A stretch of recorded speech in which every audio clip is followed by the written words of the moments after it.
My name is Techlands. I'm producer for Dying Light and you are watching Eurogamer.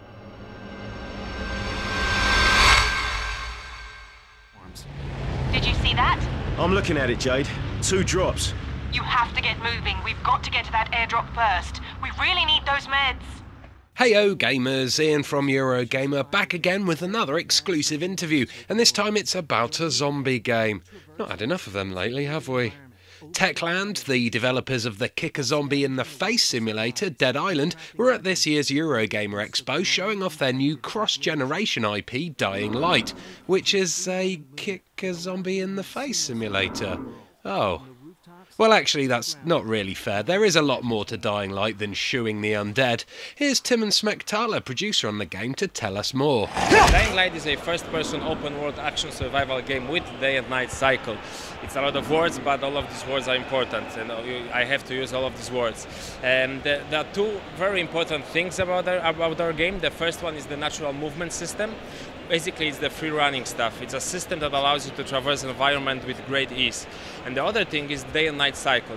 And the day and night cycle is something that really changes the gameplay. During the day, you get that regular zombie type of zombie game. Where you have advantage over zombies when you're armed with a machete or a sword or axe or whatever, and they move slow, they're lethargic, they don't think too fast, but when the night falls they transform, and when they transform the gameplay transforms with them, so they get more aggressive, so you have to run faster or you have to use all of your skills. They are more dangerous, so it's not the best idea to really fight them. So it's almost like you get 2 games in one with Dying Light. Damn it, I'm late.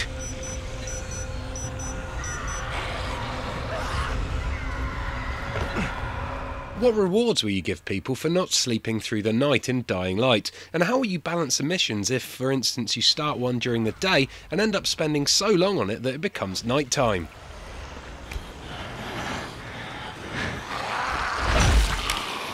That's something very, very challenging for our level designers to create missions that are like day and night proof, that you can start them really any time during the day, and that is a challenge. But our level design team grew like threefold since Dead Island, so there are lots more people, very talented, very experienced people. So when they kind of realized what they should be aware of and what factors should they consider creating missions, then they kind of now they know how to do it. Now they know how to create missions that work both during the day and during the night. And as for the rewards, well, these are both the easy things, like you get extra experience points for playing during the night. But then there are also some like story-driven things, like some events might happen only during the night. If you play that mission only during the night, then some things might happen during that mission that are kind of, I think, rewarding for players. You guys have the new traversal mechanic and the new day and night cycles. What else is new that players can look forward to?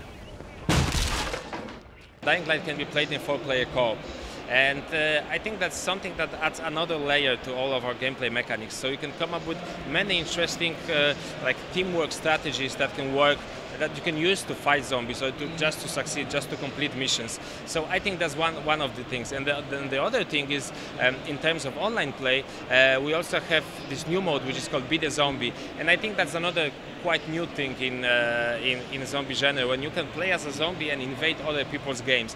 I know there were games that kind of gave you that opportunity, that chance to play as a zombie, but I think that's the first game that you can play as a zombie in an open world universe, and there are people doing their things basically, and they're not focused on fighting with you or just killing you, but they kind of know that there is a human player around, so that ups the unpredictability of such session, and it adds to the tension of such session, because after playing the game for a couple of hours, well, it's an AI-driven game, so you kind of notice the zombies' patterns, their behaviors, and you know how to work with them. And when you know that there's a human player playing as a zombie, you just don't know what to expect. So what rewards would playing as a zombie give me if, for instance, I killed another human-controlled player? When you play as a zombie, you get like this extra set of zombie experience points, and with these experience points you level up and you get extra set of zombie skills. So you start as this vanilla zombie and you end up with really zombie killing machine. So I think that, well, that's the most important reward, that you can kind of progress with that character and feel that he's getting bigger, he's getting faster, he's more skillful than he was before. And of course, I think it is also funny to kind of invade other people's games and mess with their games. But having said that, of course, human players can decide if they want to have that experience in their game, if they want to have that human zombie player in their game. If it's the core Dead Island team working on Dying Light, why did you decide to call it Dying Light and not Dead Island 3? When we finished Dead Island, there was this general feeling around the studio, around our core team, that we want to do something new, that we don't want to do another Dead Island game. But then we are fans of the zombie genre, and we had this long list of things we would like to see in a zombie game. So we looked at those things and we noticed that when we combine those things, we kind of create something really new. That combination could give way to a very unique zombie game, and basically that's it.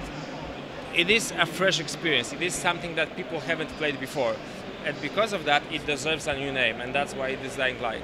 I think Dying Light, compared to Dead Island, is a much more mature game in terms of story, in terms of gameplay mechanics, in terms of everything really, in terms of the technology that we are using, in terms of graphical assets, everything basically.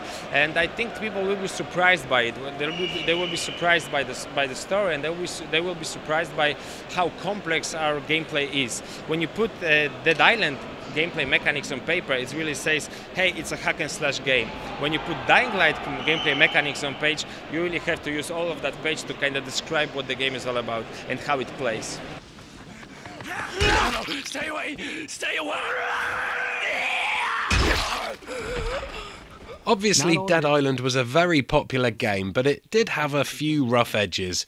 What have you learnt from making Dead Island that will ensure Dying Light is a much more polished product? So you have to consider that Dead Island was our first open world game, so we had to learn some lessons the hard way.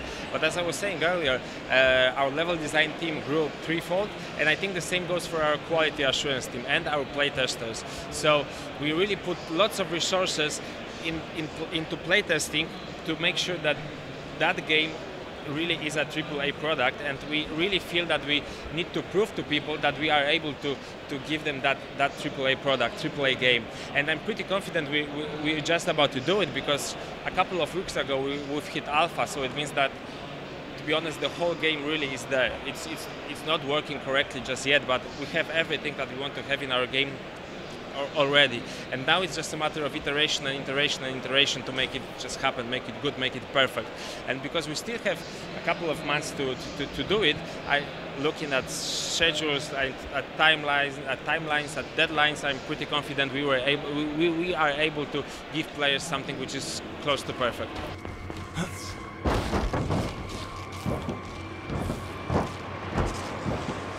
Close to perfect sounds great to be sure, but interestingly, Dying Light didn't manage to make it into the top 10 games of Eurogamer Expo 2013, a poll voted for by attendees of the show. Does this mean people are slowly tiring of the zombie genre? Or perhaps, even though Techland would have us believe the opposite, it really is nothing more than Dead Island 3 with a few next-gen features bolted on. After the flop that was Riptide, people are definitely more wary of that franchise now. Looking at this gameplay footage, what do you guys make of it? Are you excited for more zombie meets melee weapon action, or have times changed? Are you now craving an experience with more brains over brawn?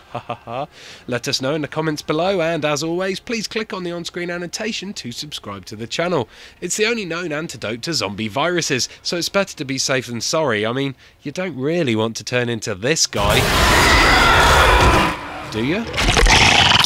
Yeah.